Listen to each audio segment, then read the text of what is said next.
How fun is this? Dan has his own podcast. What the hell is going on here? Loving life. Hello guys, and welcome to the Dan Talks podcast. If Dan Talks Fighting wasn't enough, he now has his own podcast. Just me doing it on my own, solo dolo this time. I've done multiple podcasts now with different people. We've obviously got the Lads Chat podcast with Tolbster and Fatal, who's just joined us. We've got the Main Characters podcast, which I started. Well, funny story. We had a different podcast called Unstructured at the time. Myself, Fatal again, and our friend Imran from school. We've all known each other from school, and we decided to create a podcast all together called The Main Characters. So if you haven't checked them out, I would highly recommend doing that before giving this one a listen, or do it after, whatever pleases you. I decided to create my own. And the reason for that is I want my own little platform where I can just sit, talk about whatever I want to talk about, interview whoever I want to interview, on my own terms, on my own schedule, with my own agenda, you know? I feel like with other podcasts, it's very easy to get sucked into the narrative of what that podcast is. Like the Lads Chat podcast, it's very fun, jokey, with an element of seriousness here and there. The Main Characters one, again, it's friends coming together, reuniting, a bit of content for you guys with some games and stuff in the mixed. But I want my own platform where I can just sit down one-to-one with someone, engage in a conversation that potentially opens my mind, but also could open your mind to new ways of thinking too. So that's what I'd love to do. And I think the best place to start with this whole channel and this whole podcast itself is to tell you guys a little bit about me, who I am, where I come from, all of that jazz. Do you know what I mean? Because if I want people to come on, I'd like them to know a little bit about me beforehand. My name is Dan. Hi, I feel like I'm doing an interview now. My name is Dan, and I am the creator of Dan Talks Fighting YouTube channel. I got a lot of stick in the early stages of this name because it was kind of like I was copying Fred Talks Fighting, and I definitely am, and I definitely was. However, I just saw the name, it worked, he was doing bits, and I was like, let me just put a spin on it. And now there's so many other variations of that same name out there now. But before boxing content, I used to do a lot of content with my friends, and I also worked in the horse racing industry. So I worked on a stud farm for a few months, working on a stud farm, was handling foals, pregnant mares, feeding, grooming, brushing, etc., the whole shebang that you do on stud farms, looking after the horses. I thought I was going to go into the horse racing industry, and I still wouldn't be totally against going down that kind of route later on down the line, but I'm a person who likes to dabble in a lot of things. I like to spread what I'm doing about, and if I get too focused on one thing, my mindset goes a little all over the place. So I like to have multiple things going on at once, and I have had... How many fights have I had? Let's go back to the boxing content for the time being. So when I turned 18, I decided to have one of those like white collar charity events, boxing matches. And the reason for me doing that, right, I was kind of a bit, not weak, but I felt like I could get picked on quite easily. So I felt like I wanted to try and challenge myself and do something a bit scary, do something a bit hard and tough, you know. So I decided to have a charity boxing match. As you can see here, it didn't go my way, and I was very tentative, very scared to throw punches, didn't know what I was doing, and ended up losing that. Had quite a few friends and family calm down and watch as well. Awkward. I didn't really fall in love with boxing or what it kind of was at that time. I was just doing it to try and improve my mental state, my physical state. I want to say 7, 8 months, 9 months had passed, and I hadn't really done any boxing training apart from hit the bag. I think everyone out there can relate to that. You just hit the bag. And an opportunity came along for the same event, same company, as a last minute replacement for someone who was debuting. And this was about 2 weeks notice. And I was like, do you know what? Fuck it. Go on then. Let's give it a go. Why not? I mean, it wasn't really something I wanted to do, but at the time I'd put on a bit of weight again, and it was a good way to get me back in shape. Doing a few sessions in the gym and that, but again, nothing, like, it's not really serious training. It's your traditional white collar boxing, you know. For anyone out there who's done that, you know what kind of level that is. And I went in there, ended up winning. I mean, I was so unfit. I'd literally just been on holiday, and I got back after being boozed up for ages. I got in the ring. It was a close first and second round, and then I was a really strong finisher in that fight, and came through with a good flurry at the end. Rocked him a little bit. Didn't stop him, but managed to get the win. A few years later, the whole KSI, Joe Weller, KSI Logan fights were all happening, and it just sparked my interest. I got really excited, and I was like, do you know what? This is cool. This is really, really cool. I think all my friends were getting sick and tired of me chatting to them about it.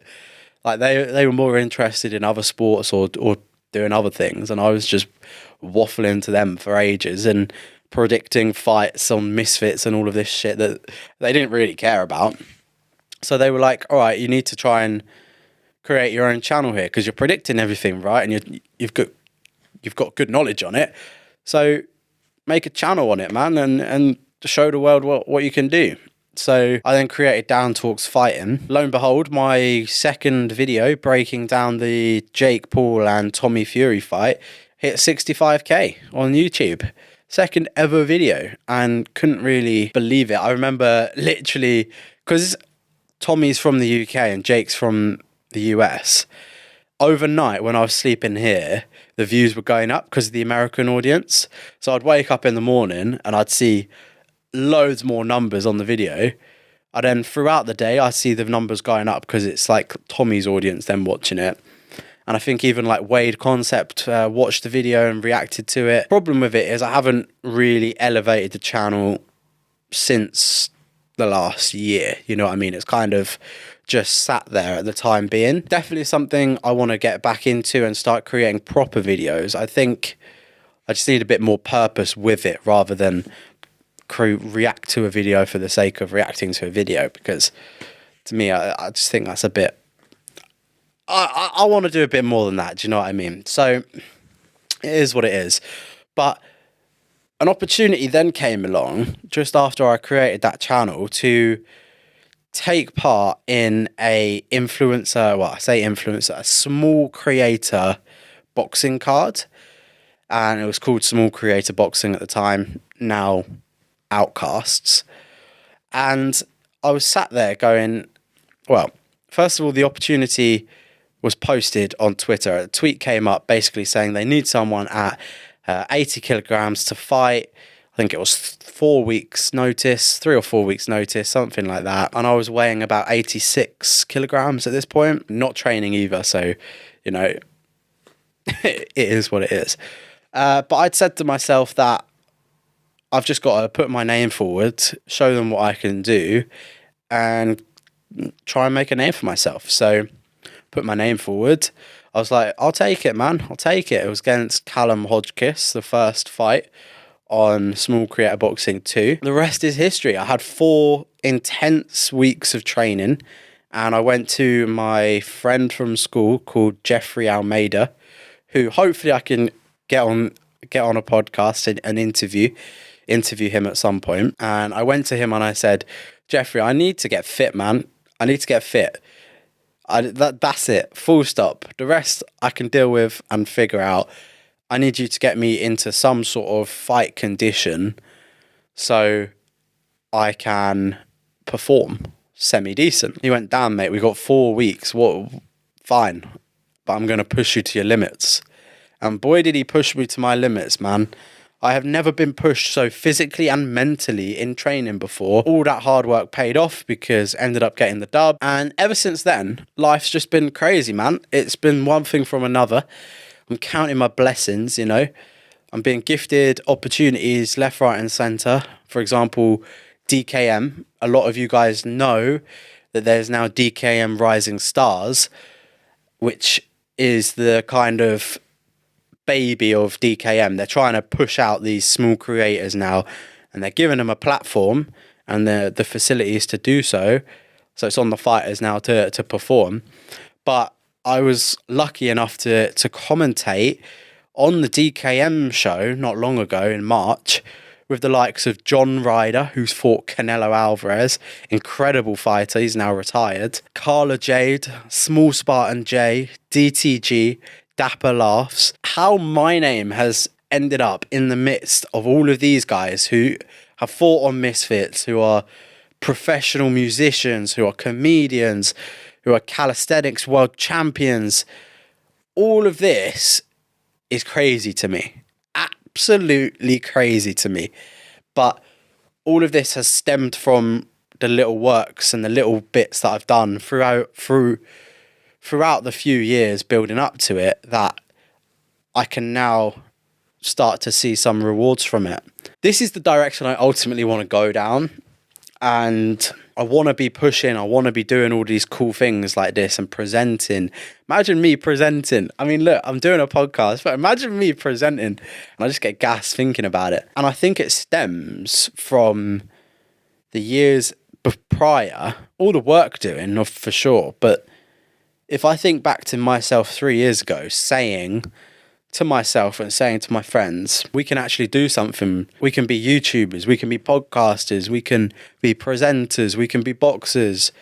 If we put our mind to it and stick at it, trust the process, but actually work hard, then later down the line, we can reap those rewards. If I could actually end up fulfilling what I've said back then, incredible. Absolutely incredible. And I think for my family, for my friends around me, saying I'm going to do something, I need to go and back it up, man. If I don't go and back it up and I just stay a nobody forever, do you know what I'm saying? All of those things I've said prior mean nothing. I'm dedicated to the cause, and I'm going to make this happen one way or another to prove myself right, to prove the people who believe in me right, and to prove all the people who don't believe in me wrong. Ultimately, that's what it comes down to. I have to succeed. I have to get to the point where this is my career. This is what I do. Do you know what I'm saying? So I'm ready, man. I'm ready for the opportunity. I'm going to keep working hard, prove it to everyone else, and we'll see what happens. You know what I mean? And I think you've got to work hard. It's a culmination of luck, working hard, and having the right people around you. Do you know what I mean? That's the trajectory for me. And would love to be able to get to a point where I could go on to Misfits and present or commentate, or even a 2-3 minute cameo. Do you know what I mean? Where I get to the stages and the platforms that I want to get to, that's the goal.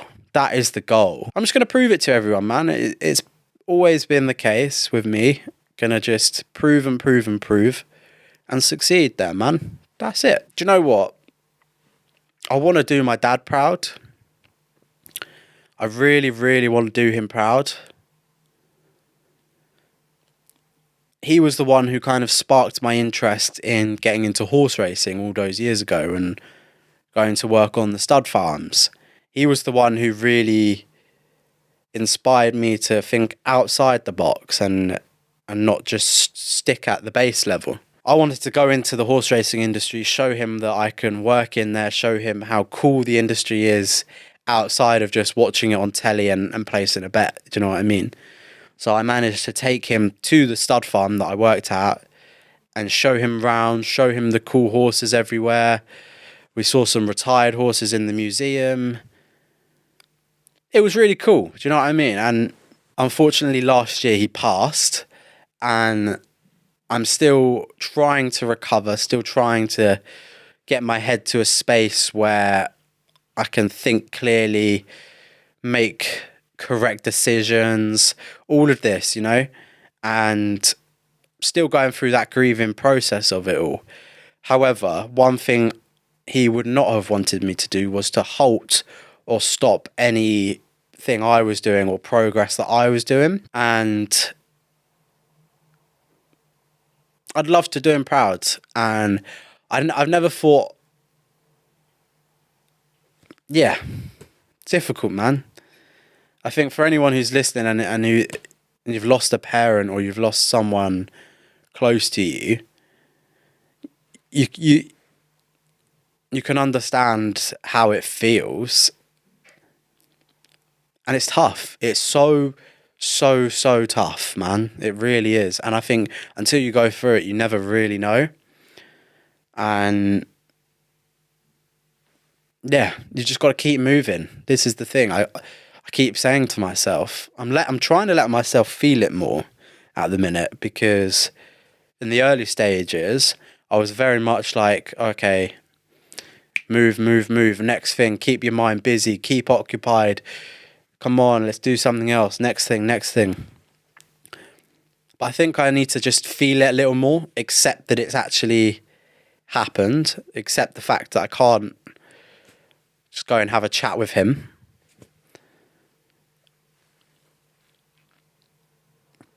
And I think it will slowly get better and better as time goes on. Who knows? It may not.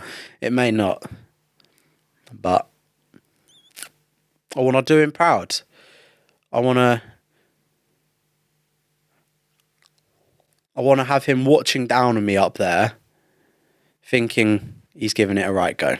He is giving it a right go, isn't he? Rambled on a bit here, but hey ho, we're here now. And while we're here, shout out to my mum. Right, massive shout out to my mum, because she's an angel. I want to go back to who I want to get on the podcast and interview and talk to about. I want to get people on who are in the boxing scene, in the misfits scene, people who have achieved things, done crazy adventures. For example, the hardest geezer. I would love to get him on a podcast. He is only up the road from me in bloody Worthing. Do you know what I mean? I'm like 5 minutes away. So it's people like that, people who have challenged themselves and gone above and beyond, achieved insanely cool things. I'd love to get you on, interview you guys, and learn how it's possible to get that mindset, how to get that attitude, how to get that drive. That's what I want to know. There's people like Jack Jones who just fought on the DKM show who I'd love to get on an interview. I would love to get Jordan. I would love to get Paul, the guys from Married at First Sight who fought on DKM. I'd love to get them on and interview them and find out a bit more about how their brain works. I think it's so fascinating to get people like that on who have a different perspective on life. Right, we're going to go to some questions now that I've been sent in by friends, family, all the people that I know.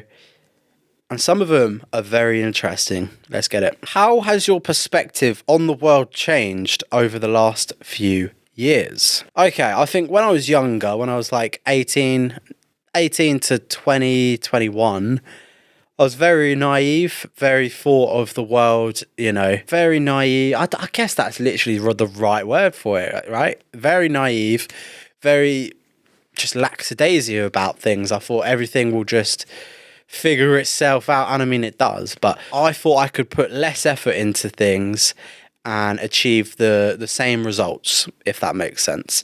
So over the last few years, I have learned that in order to achieve the goals you want and achieve the place you want to get to, it does take a considerable amount of work ethic. That isn't something you're initially born with. It's something you can learn, and it's something I'm still learning, but I'm getting considerably better at. Once you get that work ethic and realization that if you don't put the work in and you don't show up and try your absolute best, you won't get what you want. If you try your absolute best at something, best believe you will reap some sort of reward from it at the end.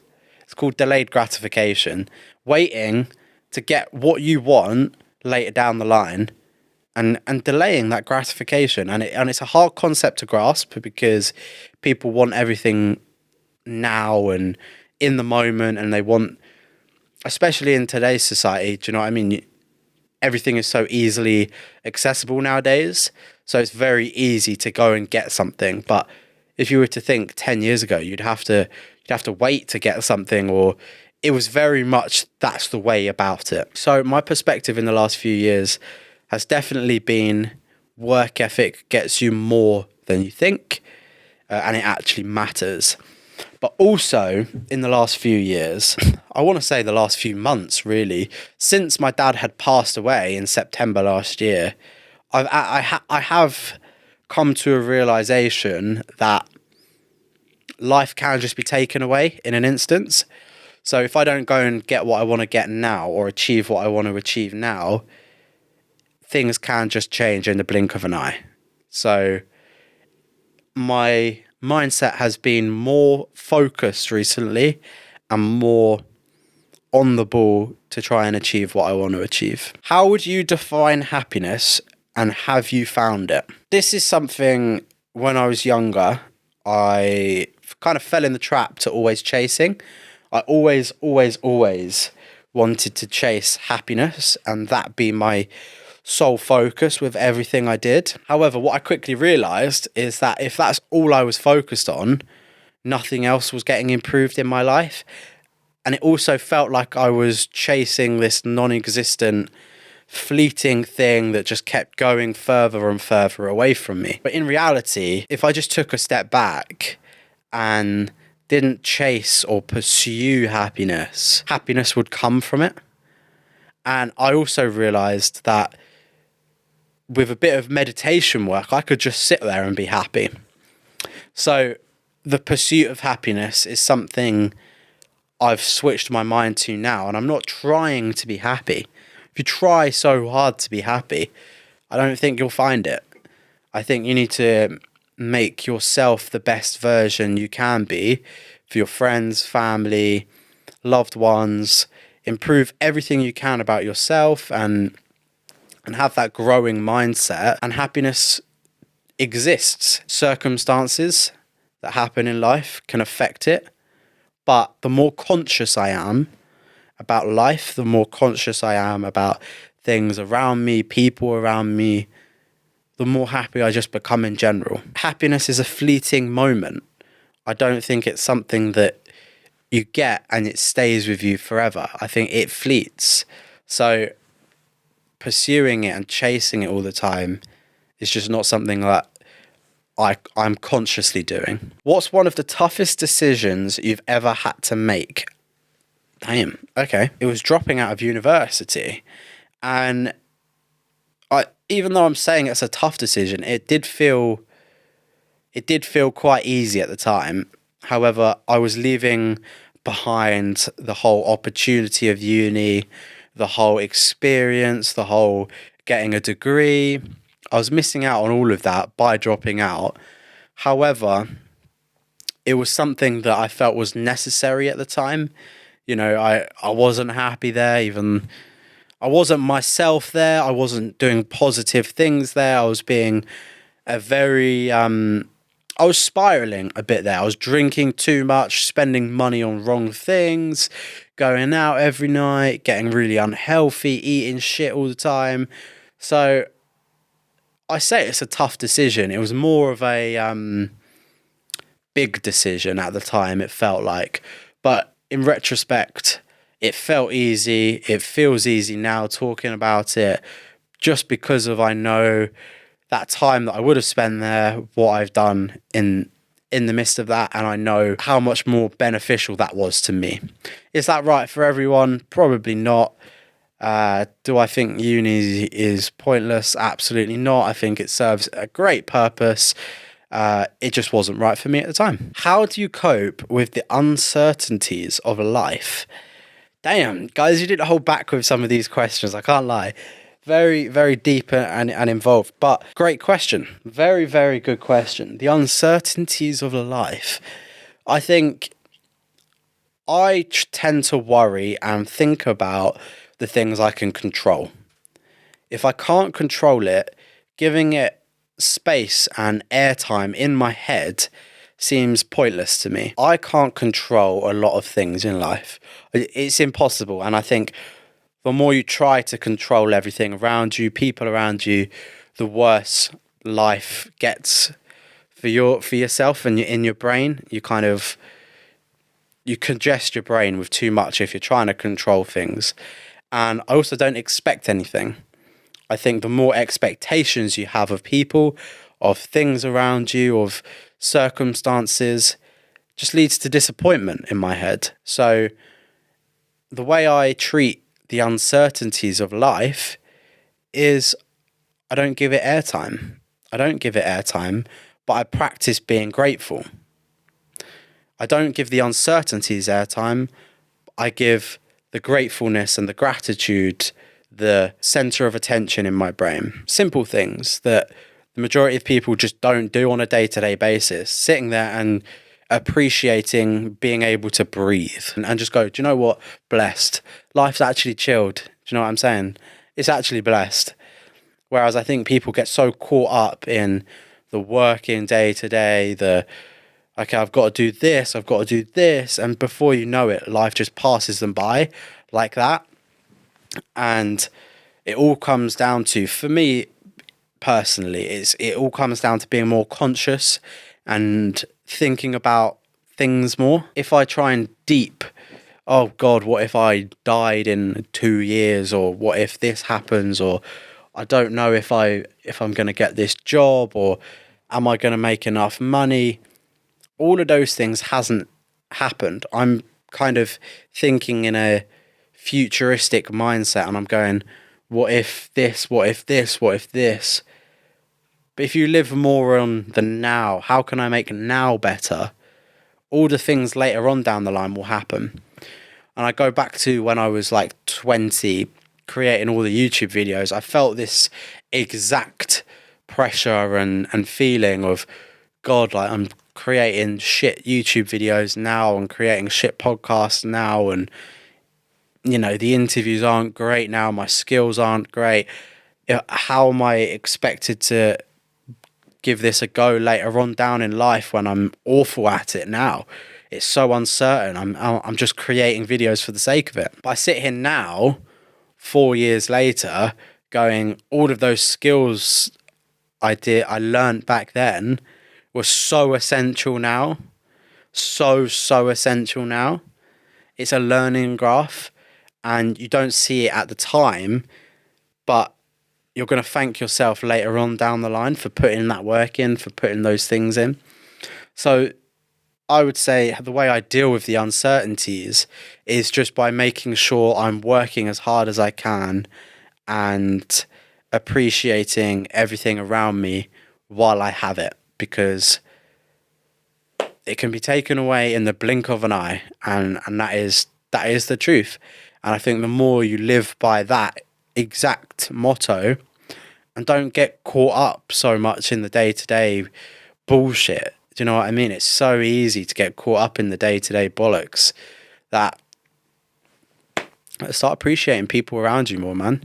If you see someone that you really do appreciate, give them a hug, show them a bit of love, man. Show them that you care about them. Show them that you appreciate them and the things around you. Everything like that. Just appreciate life more, man. And then life has a weird way of working itself out.